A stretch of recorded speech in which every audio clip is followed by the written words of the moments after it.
A U.S. official tells me that this is the most dangerous close passes in decades, one of the most between U.S. and Russian warplanes. This took place on April 23rd in international waters off the eastern coast of Russia. A U.S. Air Force RC-135U surveillance aircraft on a routine mission intercepted by a single Russian Su-27 flanker aircraft.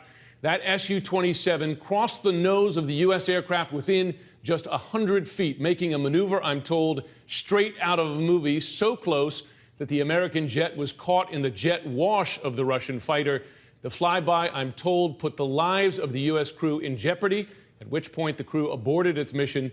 The U.S. then raised the case at the highest levels with General Dempsey, the chairman of the Joint Chiefs of Staff, discussing it with his counterpart, the Russian Chief of Defense. Since then, Wolf, I'm told that an incident like this has not happened again. Was this incident directly related to the crisis in Ukraine? Has there been an uptick in these kinds of close encounters between U.S. and Russian military aircraft? Well, they've certainly been keeping their eyes open for this. This took place at the height of the crisis, just after Russian troops annexed Ukraine, and with tens of thousands of Russian forces massed on the border with Ukraine, and came a little more than a week after another Russian jet buzzed the destroyer, the USS Donald Cook, in the Black Sea off Crimea.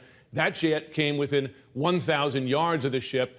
I'm told that there is no clear pattern of increased flybys since the start of the Ukraine crisis. However, the Pentagon has noticed an uptick over the last 2 years, particularly along the Alaskan coast. That is where this took place, though those have been, in general, professional in nature. This most recent flyby, a much more significant event. I mean, these kinds of things happen. They're part of the game of cat and mouse, as you have U.S. surveillance warplanes traveling around China, around Russia.